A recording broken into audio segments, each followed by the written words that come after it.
Thank you, Louis, for being here. I'm Jared Basler, Policy Director here at Casita Coalition. I've got Louis Mirante from Bay Area Council here to give an update on the legislation. Thanks, everyone. So always excited to talk about legislation. This is just a little bit about me. I've been a lobbyist here in Sacramento for about 5 years. I've worked on housing issues and ADU issues the whole time. Also very proudly came up with the name Casita Coalition. I will take credit for that, and have long supported this organization's great work. And, you know, back in that day, we were just an all volunteer board, and now we have wonderful staff. Jared and Celeste are doing a great job along with their whole team.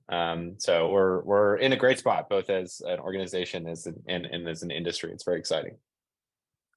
That's my email if you ever want to get in touch, or if you have questions that I don't answer today, but I'm also happy to take questions at the end, like Jared said. So first question I always like to ask is where are we in the process? Legislative process traditionally begins in January when bills start getting introduced. Between January and about April, the first house will review those bills. They'll go through policy committees. They'll get voted on by the floor. You know, I'll be involved in all parts of that process.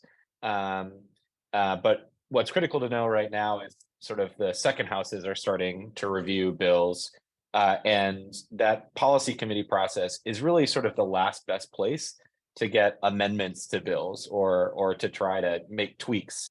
But taking a look at the bills and trying to get tweaks to them, where maybe we didn't see something that's an opportunity or whatever, that process is going to sort of come to a close here in the next couple of months by the end of, I'd say, July, for all the ADU bills. Let's go over a few of, well, I'll sort of, I mean, this slide is kind of got it covered, but anything that, you know, takes effect would not take effect until January 1st of 2024. But anyway, so we're kind of in the middle of things, but there's always an opportunity to speak your piece, and there's always next year too. So let's dig into the bills. These are the top bills as they relate to ADUs that, you know, I would want to highlight for folks. I'll kind of jump around a little bit here. The biggest bill on this list that I'm working on is AB 1033 from Assemblymember Ting. It would repeal the state's ban on separately conveying an ADU apart from the primary dwelling. I think that would be a huge boon to the industry. I think it would get a lot of people interested in buying moderately priced ADU as a starter home, which I think will spur production. It's an unrealized part of the market. This bill is opt-in though. So local governments will have to say, we want to allow the separate conveyance of ADUs in our local government. It's very intentionally set up as opt-in. It's also, it's right now it's limited to a condo model. There isn't a fee simple subdivision model in the bill. It's just ADU condos.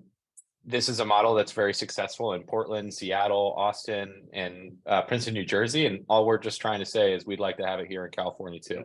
And when this bill passes and then signed by the governor, you know, the Casita Coalition, we'll touch back with you all about trying to reach out to your city council members and your planning commissioners about opting into the bill, because it'll really take sort of an on the ground push to make sure that city councils decide, you know what, we would like to have more affordable starter home options in our communities. That's going to be something that'll be critical for us.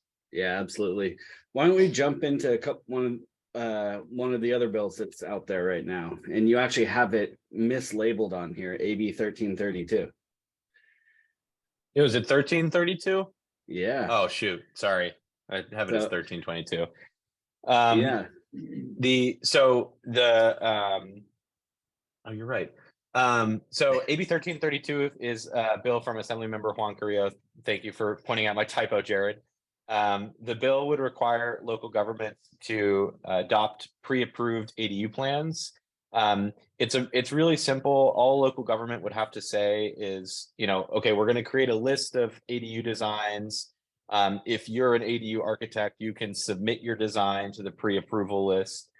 There might be a fee to be listed on the website or something like that. But the local government would not itself have to design the ADU. It would be based on essentially encouraging repeat designs or small And modifications to repeat designs. that is absolutely the key here, is that this is not a bill that's going to say every city go out there and hire an architect to put together pre-approved Right. plans for you.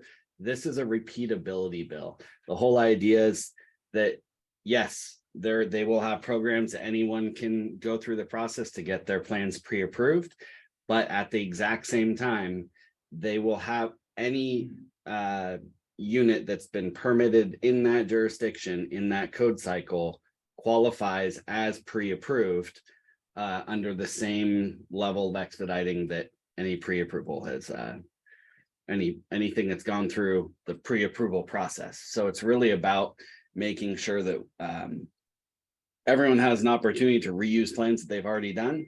And it's actually being talked about in kind of a weird way on the floor, but I think it's got huge bipartisan support. And so it's really great to see that moving through as quickly, and that just passed out of its first committee and is moving through the committee process. One thing I wanted to just check in with you, Louis, on this is kind of an aside on like the process, but Sure. What's the process for how many different committees a bill goes through? Good question. If that question is more art than science. There's a committee called the Rules Committee in each house. The Rules Committee will assign a bill to its principal policy committees. The Rules Committee will usually refer it to at least, well, it always refers it to at least one policy committee, a bill, and if the Rules Committee really wants to try to kill your bill, it'll refer your bill to 3 committees, policy committees, and then you'll usually have the Appropriations Committee as well for 4. But most of the time we're able to keep it to 2 committees. So usually a housing policy committee and a local government policy committee will review each bill. Great. Moving on to a couple of the other bills, I know that AB 434 is kind of underplayed at this point. It's underappreciated what it actually does. I think that it's one of those that I see as a huge opportunity and a hugely important bill this year. Jared's rowing in his own boat on this one. I'm gonna let him do that. I think you it's do that. Bill, do that. I love this bill. It gives HCD more enforcement over more than just ensuring that an ordinance is compliant. It gives them the ability to enforce all of ADU law, which in most circumstances, we don't have issues with ordinances. We have issues with application of ADU law outside of ordinances. Yes. So I will toot my own horn on this one too. I like the bill. I don't think it's that huge, but I like the bill in part because it's somewhat of a baby of mine too. We were working with an ADU builder who had some problems, took those problems to HCD's Housing Accountability Unit. I like to just remind people that the state of California now has a Housing Accountability Unit within the Department of Housing and Community Development. That is really, really great. You can reach out to them to get technical assistance on your projects. They will send technical assistance letters to local governments where they think local governments are, wrongly interpreting things. It clears dams in the river all the time for builders across California, especially small builders. They really try to focus on the small guys. Was talking to HCD about some ADU challenges. They flagged for me, hey, we don't have the authority on what's called the AB 72 list right now, even though we have all this other regulatory authority over ADU ordinances. I did a quick search, found Assemblymember Grayson had this bill that was going to expand AB 72. He had really just intended it as a spot bill, which is like a bill that doesn't actually become law. It just moves through the process, and then you can kind of use it as a wild card later if you need to do a big amendment and basically amend in another bill. We convinced him it was a great idea, though, and to add to his list. So he really beefed up his bill and added a bunch of laws to it, including ADU law. So fingers crossed, in January, HCD will have formal authority to enforce ADU law, which I think will be a big move, and will help give a lot of credibility to their ADU guidebook that they publish. Not that it doesn't have credibility now, but it'll have much more of a force of law. It's a much bigger imprimatur when the legislature says, you know, we're deferring to you on this one. Yeah. And then really quickly on AB 976, I know Yeah. we've talked about that off and on as far as whether that's going to be a budget play or not. What's the latest status there? So AB 976, as folks know, the owner occupancy, so state law currently says that local governments cannot impose owner occupancy requirements on ADUs at any point before 2025. That's been a huge boon to the industry. I think it largely explains why we've seen a huge explosion post AB 881 outside of the city of Los Angeles in the ADU industry.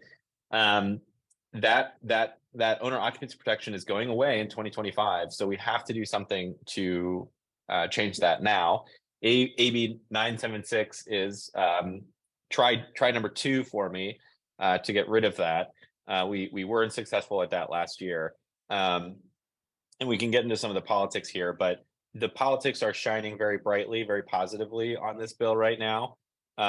So this bill has moved unanimously through all of its policy committees in the assembly, which is a great sign.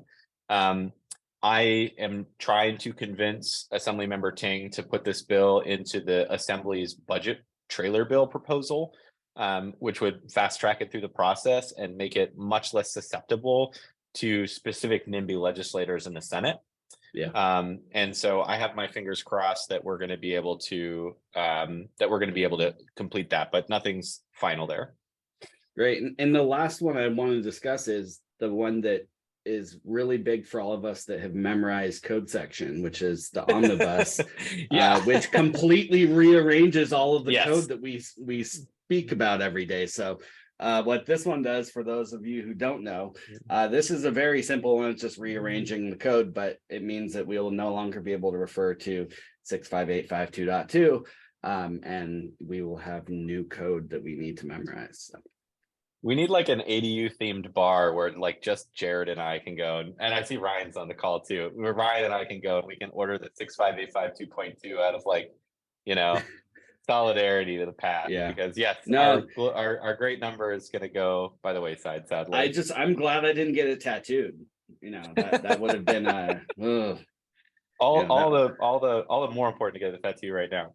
And the last thing I will mention before we open it to questions and we can have a conversation about this, the Senate and the Assembly released their budget visions on Sunday night, and both include the $50 million for FY 2022-23 that we saw clawed back by the governor's administration in their Gen 10 budget proposal. Now that's not final. The $50 million is not in the bank, and the governor has yet to publicly approve or comment on the legislature's proposal, but it is a good sign that the Senate and the Assembly are on our side when it comes to the $50 million. Yeah. So I'm going to do more pushing and lobbying on that one to hopefully make sure that $50 million crosses the finish line. Yeah, that's definitely great. We definitely appreciate the update. Before we get into questions, just want to say you can find out more about what's going on legislatively at CasitaCoalition.org. We have an area on there with updates as well. And Lewis and I are going to be doing more of these in the future, help make sure everyone stays up to date and informed. So thank you very much, Lewis.